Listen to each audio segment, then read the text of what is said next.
Amém. Boa noite, a graça e a paz do Senhor Jesus. É uma alegria, uma satisfação nós estamos aqui reunidos nessa noite para adorar, louvar, bendizer o nome do Senhor.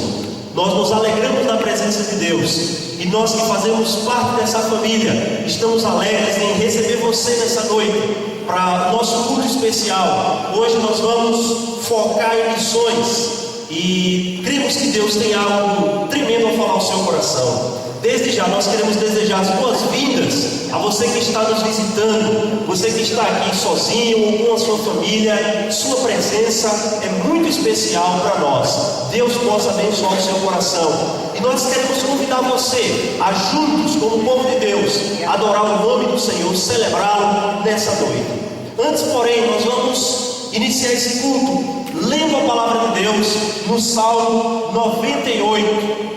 Abra sua Bíblia no Salmo 98, um salmo que nos convida, que nos conclama como povo de Deus a adorarmos o seu nome, a falarmos dos seus poderosos feitos, porque o nosso Deus é grande e é tremendo. Nós vamos fazer a leitura completa desse salmo, que tem apenas 9 versos. Salmo 98, que fala sobre a justiça, a bondade do nosso Deus. Diz assim a palavra do Senhor: cantai ao Senhor um cântico novo, porque Ele tem feito maravilhas.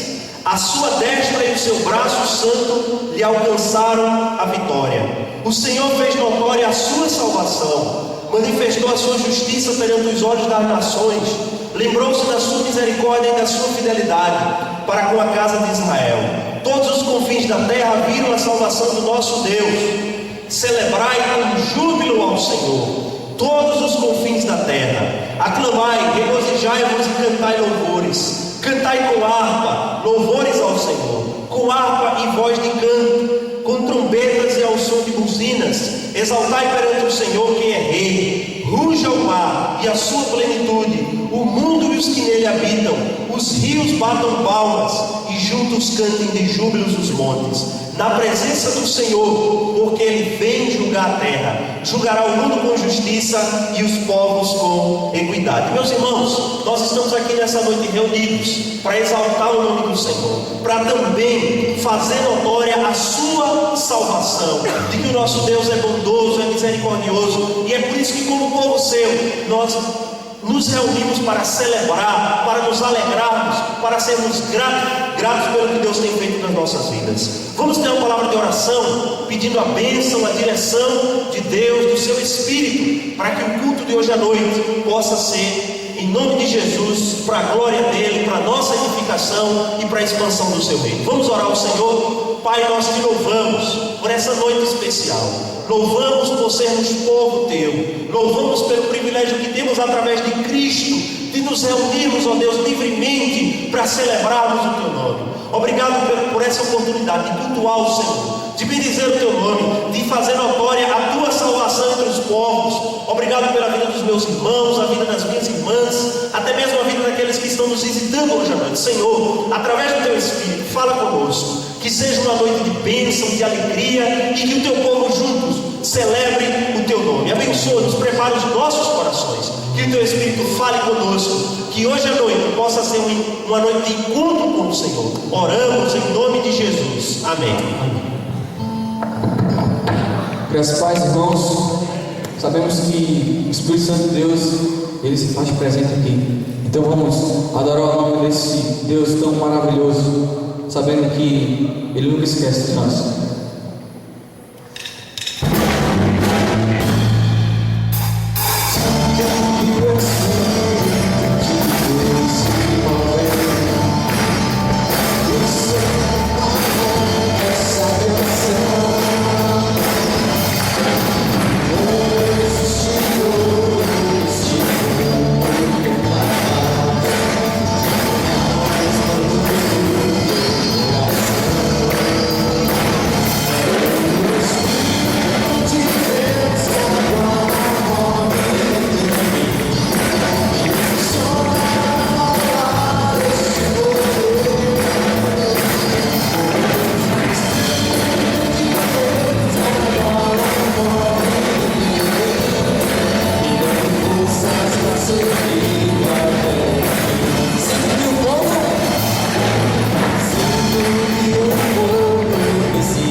enquanto estivermos tocando o hino, você sai do seu lugar e aperta a mão do seu irmão, dê um abraço nele e diga o quanto que Deus o ama.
Estamos olhando atrás.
são boas, ó Deus, e quão bom saber, ó Deus, que o Senhor tem cuidado de nós.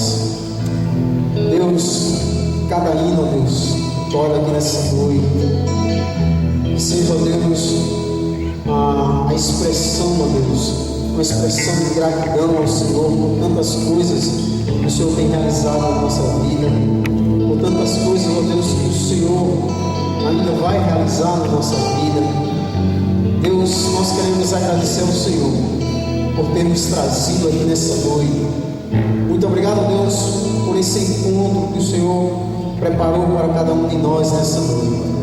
Queremos agradecer ao Senhor por tudo aquilo que o Senhor, Deus, irá falar, ó Deus, continuará falando, ó Deus, a cada coração aqui nessa noite. Nós queremos agradecer ao Senhor por tudo, em nome de Jesus. Amém. É muito bom poder sempre voltar aqui e sempre tratar de missões, né? Eu não posso rejeitar um convite, que é mais que um convite, é uma intimação. A igreja comunitária de Carpina, essa igreja aqui, tem participado do nosso ministério desde o princípio, desde o início. Na verdade, foi aqui que eu me tornei membro comunitário, né? Em 96, em janeiro de 96, eu cheguei para essa igreja quando eu tinha apenas 20 e poucas pessoas, não dava 30 pessoas. E assim mesmo, quando começava o São João aí em Carpina, mais da metade ia embora. Eram jovens que ainda não estavam firmes na palavra, e aí dizia assim: ó, festa São João. Escorriam para os palhações da vida, mas Deus foi firmando um a um, foi consolidando a fé desses jovens. Muitos deles hoje estão casados, outros no ministério, né? É uma alegria. Louvado seja Deus por isso. Queridos, antes mesmo de participar, aliás, partilhar com os irmãos a mensagem que o Senhor colocou no meu coração, eu quero, como disse o pastor Carlos, trazer um relatório rápido de Ameixas. Ameixas continua fazendo trabalho, né, apesar das dificuldades, e eu peço que a igreja continue orando por aquela igreja. O relatório mais atual é com relação ao trabalho de Santa Cruz do Capibaribe. Vocês têm tomado conhecimento de que nós começamos o trabalho por conta de um jovem que foi evangelizado e mora lá em Santa Cruz, e a gente foi acompanhando. Quando foi janeiro desse ano, nós fizemos um impacto, tivemos alguns jovens aqui, foi uma bênção, e a partir dali nós alimentamos o desejo de começar o trabalho de forma oficial ali na cidade de Santa Cruz do Capibaribe. Mas eu confesso aos irmãos que nos últimos 30 dias, e mais precisamente nos últimos 15 dias, nós já estávamos quase que decididos que não iríamos continuar o trabalho, devido às dificuldades, principalmente dificuldades financeiras, mas sobretudo a dificuldade da falta de pessoas que queiram se doar, que queiram se envolver no trabalho. Como a Ameixas é um trabalho ainda pequeno também, depende, muito dos irmãos ali de Ameixas. Então nós oramos durante 15 dias e já tínhamos decidido no conselho que iríamos fazer uma entrevista com os irmãos em Santa Cruz, para logo em seguida tomarmos a decisão. E quando foi sábado, ontem fez 8 dias, eu viajei para Santa Cruz com 2 presbíteros para entrevistarmos os 5 crentes que nós ganhamos para Jesus ali em Santa Cruz do Capibaribe. E, meus irmãos, naquele dia lá, enquanto nós entrevistávamos aqueles irmãos, nós fomos tocados pelo Espírito Santo de Deus de que não deveríamos parar aquele trabalho. Não sabemos como vamos dar continuidade, mas nós assumimos um compromisso que vamos alavancar o trabalho de Santa Cruz do Capibaribe. Então fiquem orando. Sexta-feira agora já estive lá para conversar com a direção de uma escola que abriu as portas para que façamos os trabalhos aos domingos. Vamos ter trabalhos domingos quinzenais. A escola tem toda a estrutura de que nós precisávamos. É uma escola nova, recém-construída. A diretora não é crente, mas o secretário é da igreja congregacional, e já disse: olha, pastor, o que precisar, estou aqui para apoiar. Então já podemos ver Deus com a sua mão estendida, dando a força que nós precisamos para que aquele trabalho continue. Então continue orando pela igreja de Ameixas e a igreja de Santa Cruz do Capibaribe. Para finalizar, a Igreja de Ameixa está aniversariando 10 anos agora, na primeira semana de outubro, e a igreja daqui desde já está convidada, tá certo? Sábado, dia 5, domingo, dia 6. Esses 2 dias vamos estar em festa e queremos deixar aqui o convite aos amados irmãos. Agora, abra sua Bíblia em Apocalipse, capítulo 5. Hoje vamos falar de missões mais uma vez. Apocalipse, capítulo 5. Apocalipse é um livro que muita gente foge dele. Eu já ouvi grandes mestres dizerem que, por mais que se esforce, não consegue muito entender Apocalipse. É claro que essas pessoas falam isso com modéstia, mas nós dependemos do Espírito Santo de Deus para entender a Bíblia, independentemente do livro, seja o Apocalipse ou seja qualquer outro livro. Então eu queria que você abrisse a sua Bíblia no livro do Apocalipse, no capítulo 5, vamos ler a partir do versículo 1. Presta atenção nessa narrativa que nós vamos estar lendo. Se você puder acompanhar com a sua Bíblia, mesmo que a versão seja diferente, o sentido é o mesmo.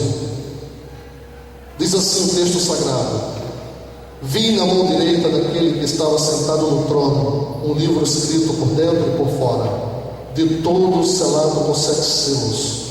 Vi também um anjo forte que proclamava em grande voz: quem é digno de abrir o livro e de lhe desatar os selos? Ora, nem no céu, nem sobre a terra, nem debaixo da terra, ninguém podia abrir o livro, nem mesmo olhar para ele. E eu chorava muito, porque ninguém foi achado digno de abrir o livro, nem mesmo de olhar para ele. Todavia um dos anciãos me disse: não chores, eis que o leão da tribo de Judá, a raiz de Davi, venceu para abrir o livro e os seus 7 selos. Então vi no meio do trono e dos 4 anciões, dos 4 seres viventes, e entre os anciãos de pé, um cordeiro, como tendo sido morto. Ele tinha 7 chifres, bem como 7 olhos, que são os 7 Espíritos de Deus enviados por toda a terra. Veio, pois, e tomou o livro da mão direita daquele que estava sentado no trono. E quando tomou o livro, os 4 seres viventes e os 24 anciãos prostraram-se diante do cordeiro, tendo cada um deles uma harpa e taça de ouro cheia de incenso, que são as orações dos santos, e entoavam um novo cântico, dizendo: digno és de tomar o livro e de abrir os selos, porque foste morto e com teu sangue compraste para Deus os que procedem de toda tribo, língua, povo e nação, e para o nosso Deus os constituíste reis e sacerdotes, e reinarão sobre a terra.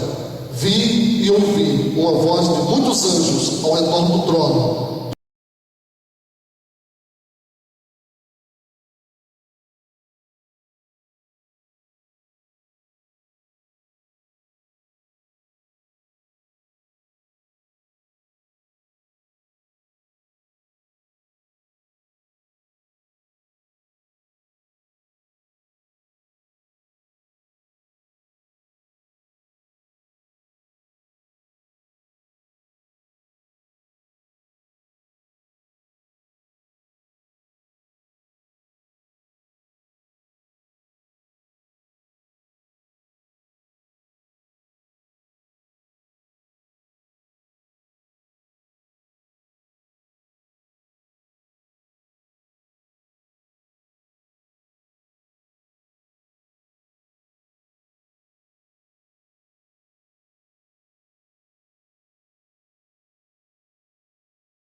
e então retribuirá a cada um conforme as suas obras. Em verdade, vos digo que alguns há dos que aqui se encontram, que de maneira nenhuma passarão pela morte até que vejam vir o Filho do Homem no seu reino.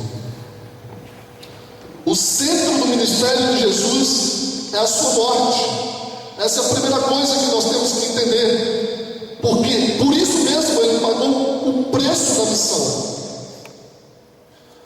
Foi lá na cruz, na hora que estava morrendo, que Jesus bradou suas últimas palavras: está consumado. Essa expressão, está consumado, ela tem o mesmo significado do carimbo que era usado para a negociação de compra dos escravos. Quando comprava-se o escravo naquela época, pelo preço que se pedia pelo escravo, e se pagava aquele preço, carimbava-se o documento dizendo que a negociação estava feita e que aquele escravo tinha sido comprado pelo preço devido. E quando o carimbo era dado, ninguém mais poderia pedir qualquer outro preço por aquele escravo, porque ele já havia sido comprado e agora poderia ser liberto.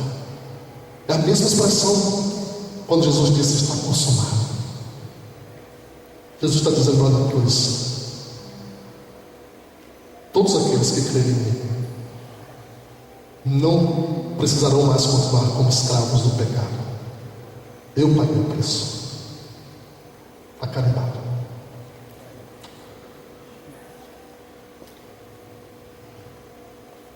Jesus pagou o nosso preço.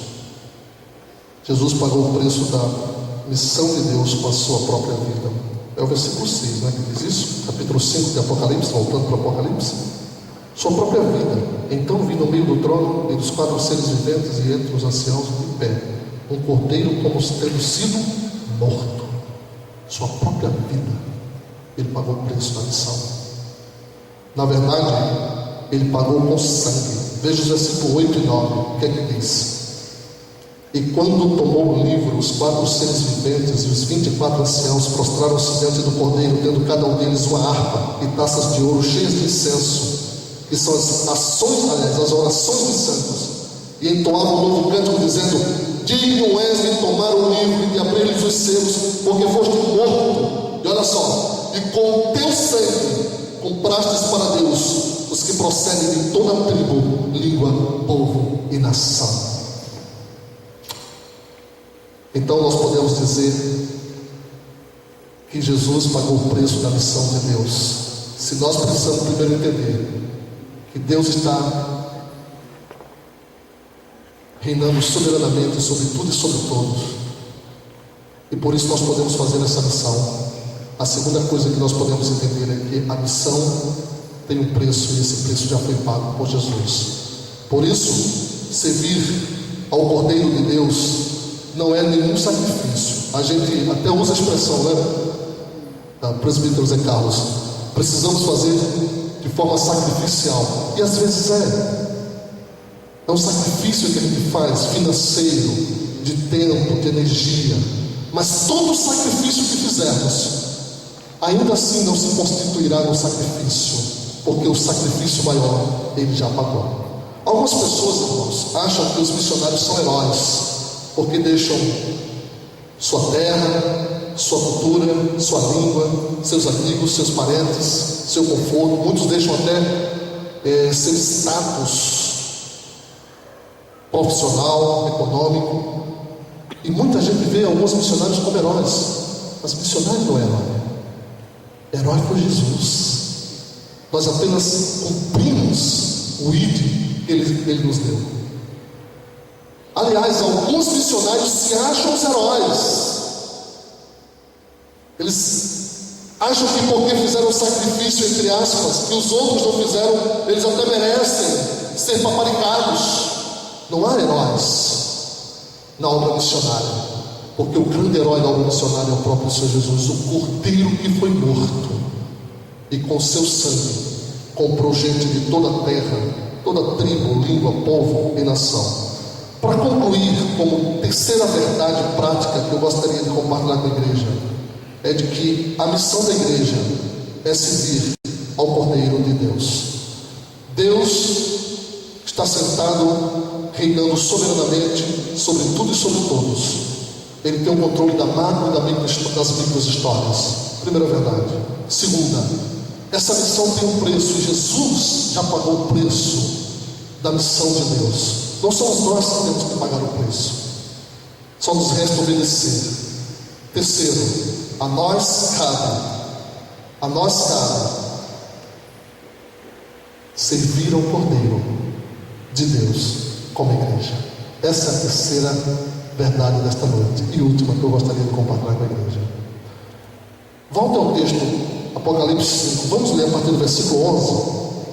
Diz assim: vi e ouvi uma voz de muitos anjos ao redor do trono dos seres viventes e dos anciãos, cujo número era de milhões de milhões e milhares de milhares, proclamando em grande voz: digno é o Cordeiro que foi morto de receber o poder e riqueza e sabedoria e força e honra e glória e louvor. Então ouvi que toda criatura que há no céu e sobre a terra, debaixo da terra e sobre o mar, e tudo que neles há, estava dizendo àquele que está sentado no trono e ao Cordeiro seja o louvor e a honra e a glória e o domínio pelos séculos dos séculos. Até aí.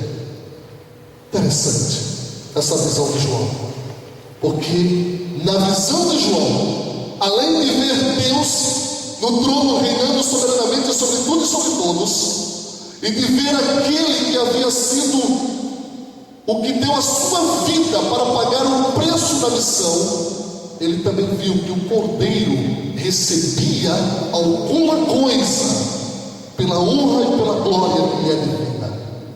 Diz aqui: digno é o Cordeiro que foi morto de receber. E aí tem 7 elementos, se você contar: o poder e riqueza e sabedoria e força e honra e glória e louvor.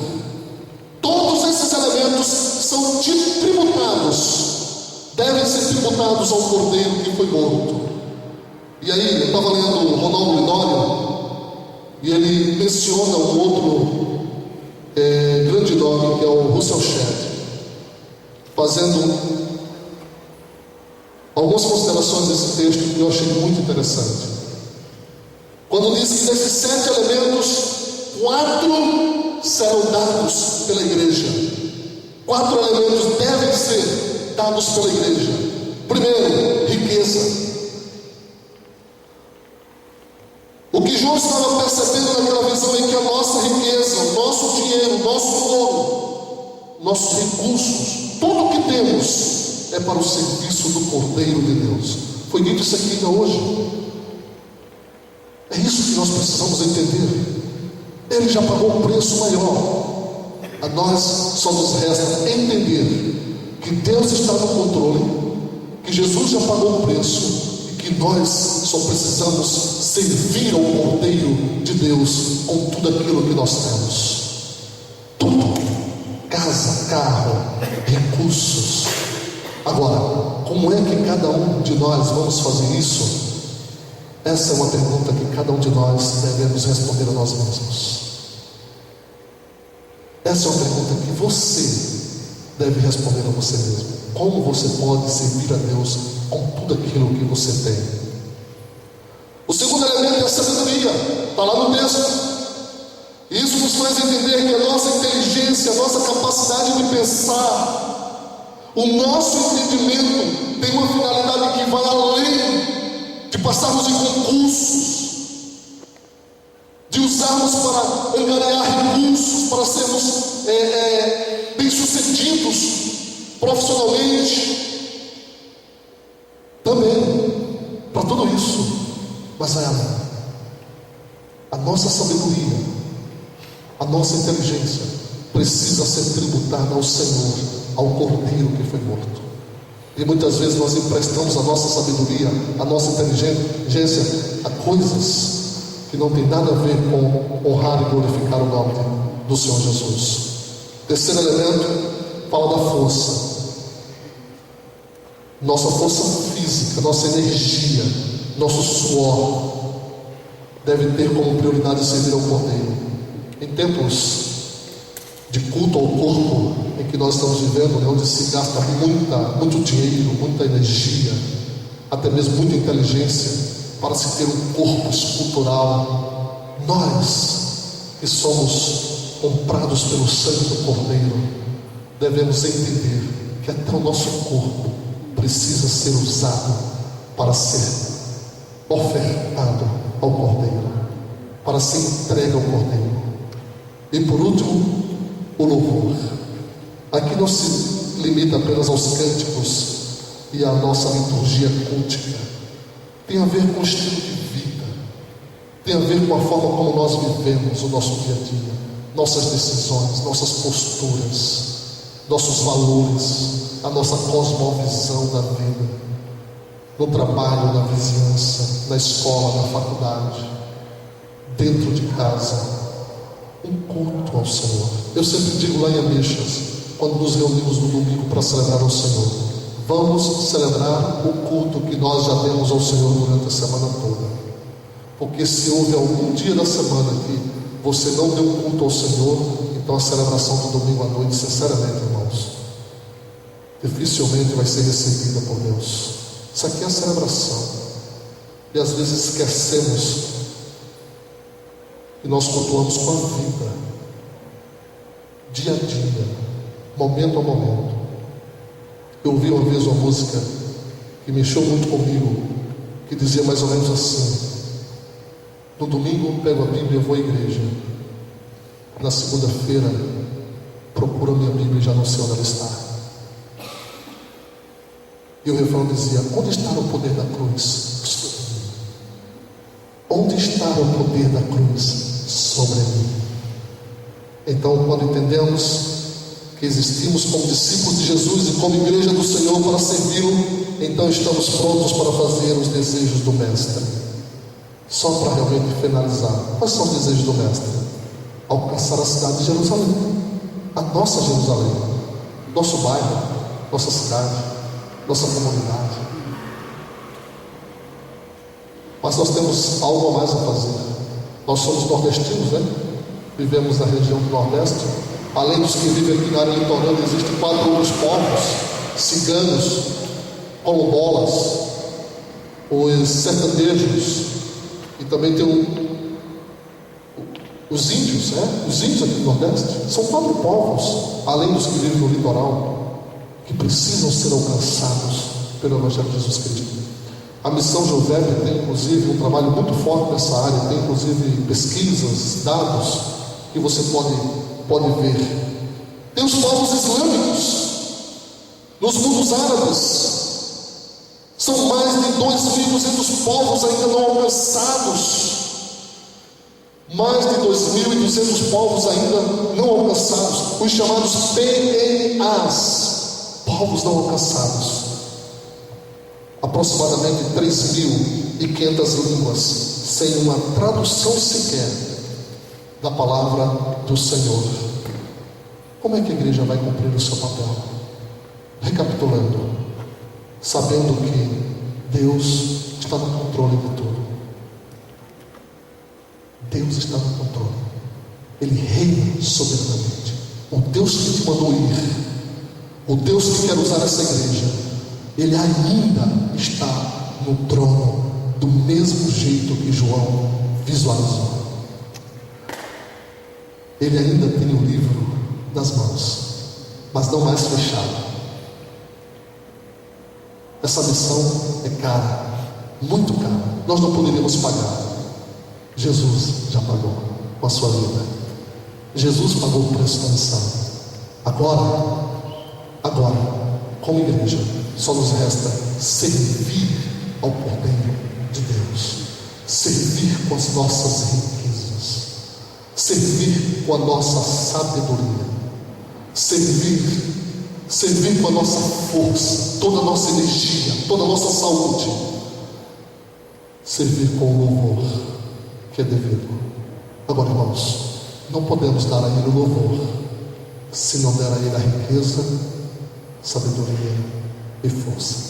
Amém. Que Deus os abençoe. Continue orando por nós.